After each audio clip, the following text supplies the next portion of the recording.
ప్రాచీన శాస్త్రీయ అత్యాధునిక వైద్య విధానాలను వినూత్నంగా ఒకే గొడుగు కింద అందుబాటులోకి తీసుకొచ్చింది మెడి9 ఇంటిగ్రేటెడ్ మెడికల్ సిస్టమ్. నమస్తే, welcome to Telugu popular TV. నేను మీ విజయ. ఈ రోజు మనతో పాటు ప్రముఖ సినీ క్రిటిక్ దాసరి విజ్ఞాన్ గారు ఉన్నారు. ఆయనతో మాట్లాడే ప్రయత్నించేద్దాం. హలో అండి. నమస్తే. మొనాలిసా ఈ నేమ్ గత కొన్ని రోజులుగా చాలా బాగా వినిపిస్తూనే ఉంటుంది మనకి.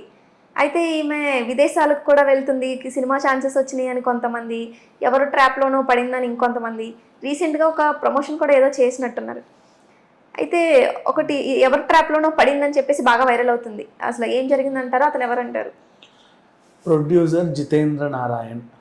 ఈయన ఈ మధ్యకాలంలో మొహం మీదకి మైక్లో వస్తే మూతి ఎలా వాగుద్దో తెలియట్లా. ఒక్కొక్కరికి ఒక్కో రకంగా చూస్తూనే ఉన్నాం చాలా. అంతెందుకు, మొన్న చిరంజీవి గారైనా సరే మొహం మీదకి మైక్ వస్తే ఆ మూతి ఏదేదో వాగేసింది. కొంతమంది కొన్ని సందర్భాల్లో కొన్ని రకాలుగా అనిపిస్తూ ఉంటుంది. దాన్ని ఎవరేం చేయలేరు. కాకపోతే ఇప్పుడు ఈయన వాగిన వాగుడు కాస్త ఇంకో రకంగా వైరల్ అయ్యి చాలామంది ఆలోచిస్తున్నారు. రీజన్, మోనాలిసా అనే అమ్మాయి ఏదో పూసలు అమ్ముకుందామని మహాకుంభమేళాకి వచ్చింది. అనుకోకుండా ఓ 4 కెమెరాలలో ఈవిడ క్లిక్ అవ్వడం జరిగింది. ఇది మన పుష్పటులో కిసిక్ లాగా అలా వైరల్ అయిపోయి దేశవ్యాప్తంగా ఒక సంచలనం అయింది. మహాకుంభమేళకి ఇప్పటివరకు 50 కోట్ల మంది వచ్చారు. అదొక రికార్డ్ అని వీళ్ళు చెప్తున్నారు కదా.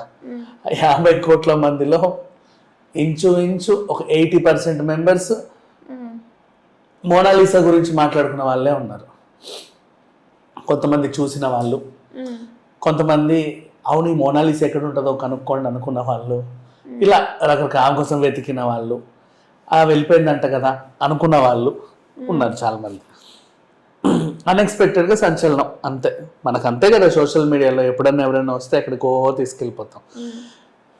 ఈ అమ్మాయి బాగా వైరల్ అవుతుంది అందంగా ఉందనగానే సనోజ్ మిశ్రా అనే ఒక డైరెక్టర్, ఆయన నేను డైరీస్ ఆఫ్ మణిపూర్ అనే సినిమా చేస్తున్నాను, దాంట్లో ఈ మొహం అయితే నాకు కరెక్ట్గా సరిపోతుంది అనుకుంటున్నాను ఒక ప్రకటన చేయడం, వచ్చి ఆ పిల్లని అడగడం, వాళ్ళ నాన్న ససేమి రానడం, మళ్ళీ ఆయన ఇంటికి కూడా పంపించేశాడు ఆ పిల్లని. ఈయన మళ్ళీ ఇంటికి వెళ్ళి కన్విన్స్ చేయడం, వాళ్ళు సరేలే అని ఒప్పుకోవడం, గబగబ జరిగిపోయాయి.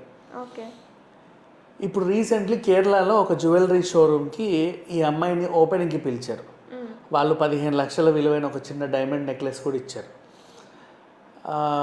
చాలా హ్యాపీ ఫీల్ అయింది. అండ్ ఇప్పుడు నెక్స్ట్ మన శివరాత్రికి February 26కి విదేశాలకి రమ్మని ఆహ్వానం కూడా వచ్చింది. శివరాత్రి ఉత్సవాల్లో మీరు పాల్గొనాలి, ఖచ్చితంగా ఉండాలి. అంటే మహాకుంభ నుంచి వచ్చింది కదా అమ్మాయి, పూసలు అమ్ముకునే అమ్మాయి. వాళ్ళ ఫ్యామిలీ కూడా చాలా పవిత్రమైంది. ఎప్పటి నుంచో శివారాధనలో ఉన్న వాళ్ళే వీళ్ళు.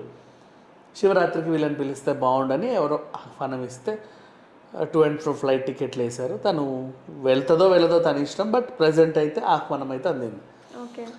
ఇట్లా ఈవిడ క్రేజ్ ఒకలాగా ఉన్నప్పుడు జితేంద్ర నారాయణ్ ఆయన ఎందుకో మోనాలిసాని చూస్తే నాకు జాలేస్తుంది. సనోజ్ మిశ్రా గురించి నాకు బాగా తెలుసు. ఆయన సినిమాలు అనౌన్స్ చేస్తాడు తప్పితే ఎప్పుడు రిలీజ్ చేయడు, అసలు ఆయన సినిమాలు షూటే చేయడు. ఇంకా చెప్పాలంటే ప్రజెంట్ ఆయన డైరీస్ ఆఫ్ మణిపూర్ అనే సినిమా తీయాలనుకున్నాడు. గతంలో మణిపూర్లో జరిగిన అల్లర్లు ఏవైతే ఉన్నాయో దాన్ని బేస్ చేసుకొని తను సినిమా తీయాలనుకుంటున్నట్టుగా తను అనుకున్నాడు జితేంద్ర. ఇన్ కేస్ అదే నిజమై అది తీయాలి అనుకుంటే తనకి బోలెడు ఖర్చు అవుద్ది. ప్రజెంట్ సనోజ్ మిశ్రా దగ్గర అంత డబ్బులు లేవు, ఆ విషయం నాకు తెలుసు బాగా దగ్గరగా. సో సనోజ్ మిశ్రా సనోజ్ మిశ్రా ట్రాప్లో పడింది. సనోజ్ మిశ్రా మోనాలిసాని ట్రాప్ చేశాడు. ఈ అమ్మాయిని వాడుకొని, ఆ క్రేజ్ని వాడుకొని ఫేమస్ అవ్వాలని చూస్తున్నాడు. ఆయన డైరీస్ ఆఫ్ మణిపూర్ ఎప్పుడు తీస్తాడో తెలియదు కానీ ప్రజెంట్ ఆ పేరు చెప్పుకొని ఈమెతో తిరుగుతూ ఫేమస్ అవుతున్నాడు. ఈ పిల్లని వాడుకొని వదిలేసిన ఆశ్చర్యం లేదు. నాకెందుకో మోనాలిసా చూస్తే చాలా జాలేస్తుంది అని ఈయన జాలి చెప్పేశాడు. ఇప్పుడు ఇది విన్న తర్వాత మోనాలిసా స్పందించకపోతే బాగోదు కదా అని చెప్పేసి ఆవిడ కూడా స్పందించింది. తనేమనింది, మీరు అందరూ అనుకున్నట్టు సనోజ్ మిశ్రా ఏం మోసగాడు కాదు. ఆయన ఇంతకుముందు ఏ సినిమాలు తీశాడో నాకు తెలియదు, మేము ఎప్పుడు సినిమాలు చూసి ఎరగల. ఒక సినిమా మంచి నటన వల్ల నాకు ఉంది. ఆయన ఇచ్చిన అప్రోచ్ కూడా నాకు నచ్చింది. తను నన్ను సొంత తండ్రిలా చూసుకుంటున్నాడు. అంతేందుకు ఇప్పుడు ప్రజెంట్ ఏంటంటే ఇమీడియట్లీ సినిమా స్టార్ట్ అవ్వదు, నాకు యాక్టింగ్ అంటే తెలియదు కదా.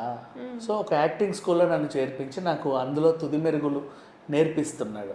ఓకే. సినిమా ఉండని ఉండకపోని తర్వాత సంగతి, నాకు మాత్రం ప్రజెంట్ యాక్టింగ్ నేర్పిస్తున్నారు. నా పెద్దనాన్న మా సిస్టర్స్ కూడా నాతో పాటే ఉన్నారు. ఇక్కడ ఎలాంటి ఈ డిస్టర్బెన్సెస్ లేవు. అనవసరంగా మీరు లేనిపోని ఊహలకి అపోహలకి తావివ్వకండి అని ఆవిడ వివరణ ఇచ్చింది. ఓకే. సో ఇప్పుడు దీన్ని బట్టి నెటిజన్స్ ఫస్ట్ జితేంద్ర నారాయణ్ ఇచ్చిన స్టేట్మెంట్ని బట్టి మోనాలిసాకి చాలామంది ఫ్యాన్స్ వచ్చారు కదా, వాళ్ళందరూ కంగారు పడ్డారనమాట. అమ్మో మా మోనాలిసాకి ఏమైపోయిందో, ఆ డైరెక్టర్ తీసుకెళ్ళి, చిన్నపిల్ల 16 years ఉంటాయి అంతే, ఏదో చేస్తున్నాడు అని చెప్పేసి భయపడ్డారు. తర్వాత ఇప్పుడు ఆవిడంతటా ఆవిడే లేదు, ఇతను నా తండ్రి లాంటి వాడు, నన్ను ఇలా బాగా చూసుకుంటున్నాడని చెప్పగానే అందరికి ఒక పాజిటివ్ ఇంపాక్ట్ కలిగింది. ఏమో ది డైరీస్ ఆఫ్ మణిపూర్ వచ్చినా రాకున్నా మోనాలిసా మాత్రం ఒక సంచలనం, అన్ఎక్స్పెక్టెడ్గా వచ్చింది, ఫేమ్ అయింది.